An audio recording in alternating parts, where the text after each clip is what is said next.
Donc voilà, vous êtes dans Illustrator. Alors vous savez que c'est un logiciel vectoriel, principalement la différence avec Photoshop, c'est qu'on travaille des vecteurs. Photoshop, c'est des pixels. Donc il est assez cousin quelque part de InDesign, où ce sont également des vecteurs.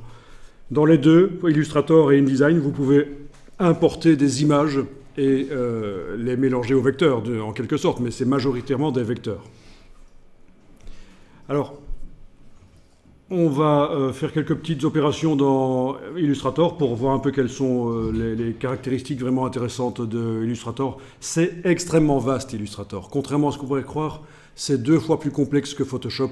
C'est vraiment très vaste. Certaines personnes vont vous dire que c'est un logiciel simple, mais c'est parce qu'ils ont commencé à l'étudier dans les années 90, et c'est un logiciel qui date de 87, au fait, la première version 87. S'ils ont étudié Illustrator dans les années 90, c'est vrai qu'à l'époque, le logiciel était simple. Mais depuis lors, plein de nouvelles choses se sont ajoutées à Illustrator. Il y a même des logiciels entiers qui ont été intégrés à Illustrator. Si vous avez le panneau vectorisation de Illustrator, c'est un ancien logiciel qui s'appelle Streamline, qui est intégré maintenant à Illustrator.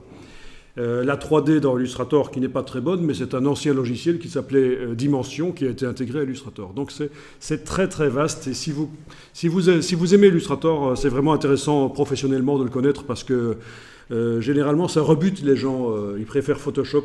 Il y a plein de gens qui connaissent Photoshop, c'est pas vraiment un atout sur le marché de l'emploi de connaître Photoshop. Illustrator, c'est mieux. Enfin, je veux dire, c'est mieux ajouter ça à Photoshop, en fait. Alors, on va faire un nouveau document.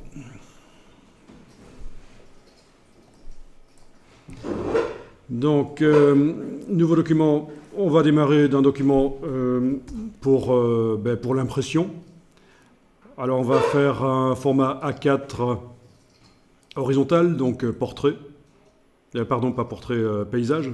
Voilà. Impression A4 paysage.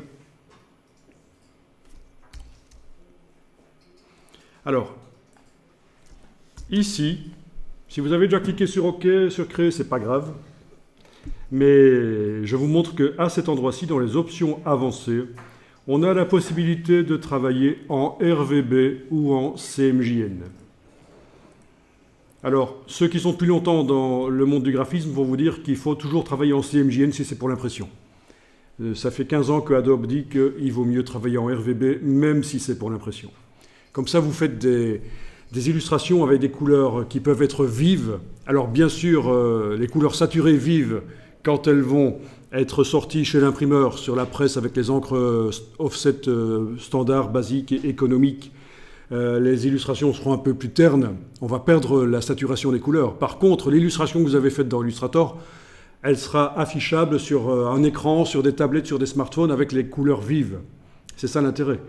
Donc l'idée, c'est que voilà, Illustrator et votre écran qui est de bonne qualité est capable d'afficher les couleurs vives. Donc faites des illustrations avec des couleurs vives. Vous allez par la suite, pour certains périphériques de sortie, notamment la presse de l'imprimeur, vous aurez des couleurs ternes.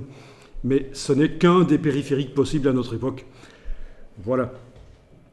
Autre chose, quand on fait une création en RVB, il y a plus de couleurs disponibles, on a une palette plus grande bien sûr, et c'est plus facile de créer. C'est plus facile de créer avec des couleurs vives.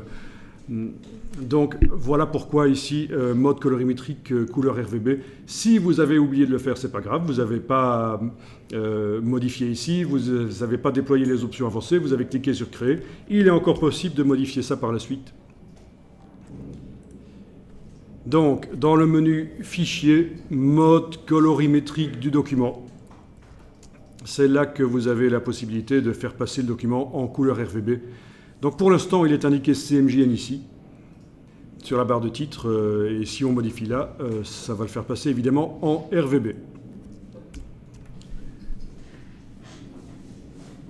Donc, on va faire un petit test. On va créer une forme. Donc, vous allez prendre par exemple le rectangle ici, et vous allez tracer. Voilà. Le rectangle est arrivé directement avec un contour noir. Bien. Alors, on va modifier la couleur de fond, donc vous mettez la case de fond en avant-plan. Alors, comme dans InDesign, il vaut mieux ne pas double-cliquer sur la case ici de couleur de fond et utiliser le sélecteur de couleurs, un peu comme vous le feriez dans Photoshop. Ça, ne faites pas. parce que vous allez passer à côté de possibilités que vous offre un autre système pour les couleurs, c'est le nuancier. Alors on va aller chercher le nuancier, menu, fenêtre, nuancier. Alors l'intérêt du nuancier, c'est comme dans InDesign, c'est que les couleurs qui sont dans le nuancier, on va pouvoir faire en sorte qu'elles soient liées aux objets. Donc un lien entre la couleur dans le nuancier et les objets. Si j'ai plein d'objets qui utilisent une couleur du nuancier, en modifiant la couleur du nuancier, les couleurs de tous les objets seront modifiées. C'est ce qu'on appelle le système de couleurs globales. Dans InDesign, c'est d'office des couleurs globales. Dans Illustrator, il faut le demander pour que ce soit des couleurs globales. On va tester ça.